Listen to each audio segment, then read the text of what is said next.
त्यावेळी रामनाथ दिला. परत त्यांना ते ॲडजस्ट करतो म्हणजे तर पण ते काही करता आलं नाही. पण तो विषय तिथं राहिला.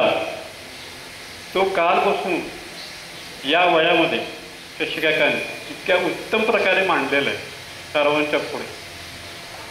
तुम्हाला सांगायचं म्हणजे 22 मार्चला मी आमचे प्रवीण आणि काही 2 सेवक MS वगैरे असे विजापूरला गेलो होतो.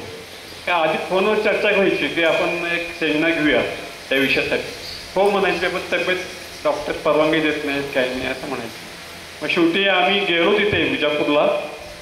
मग त्यांनी कबूल केलं की आम्ही आता ह्या सेमिनार येतो, औदुंबरला सेमिनार घ्या तुम्ही, मी तिथे यायला तयार आहे. त्यांनी डॉक्टरना विचारलं, डॉक्टरनाही परवानगी दिली. त्याप्रमाणे या वयामध्ये 83 वर्षाचं वय आहे. या वयात तिथं येऊन 8-8, 9-9 तास मुलाखत घेणं काय अवघड आहे खरं.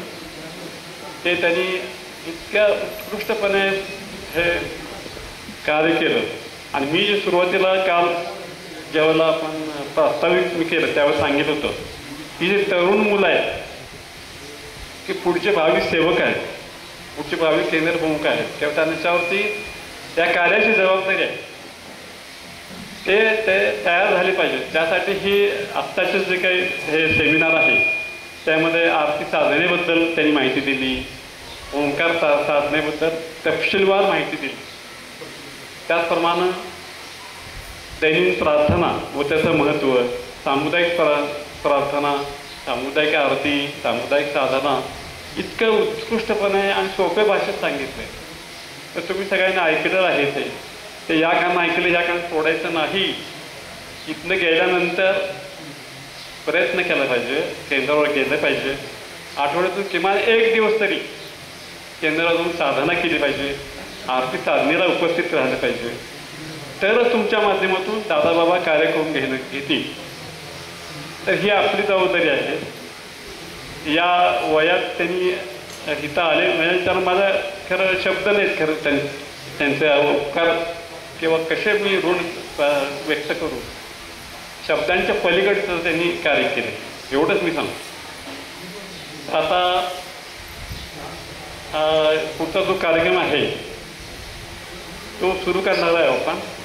त्यापूर्वी जाताना एक लक्षात ठेवा की ओंकार साधना ही दादानी किंवा दीपकदादांनी जे आपल्याला स्किल दिले त्याप्रमाणे परफेक्ट केली पाहिजे. सर्वांनी का केली पाहिजे ते आत्ताच सांगितलं की आपल्या शरीरामध्ये ज्या सायटोप्लाझम पेशी आहेत बारीक बारीक, त्यामध्ये सायटोप्लाझम आहे. सायटोप्लाझम म्हणजे पृथ्वी आणि आप 2 तत्व त्याच्यामध्ये आहेत.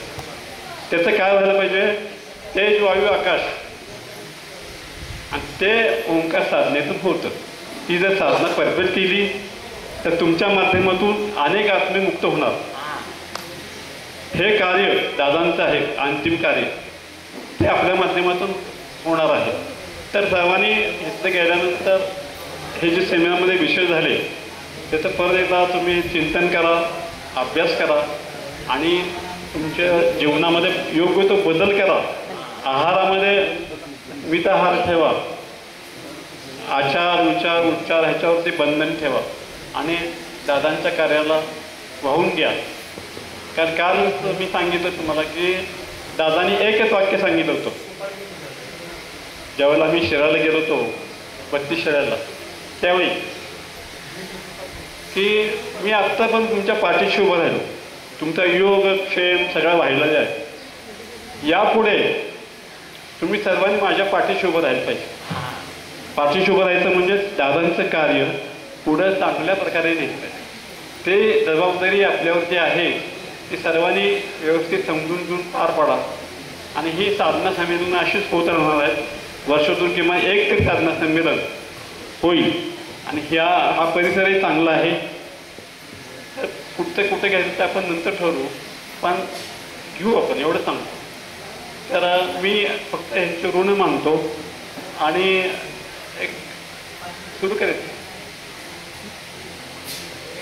ब्रेक द्यायचं का.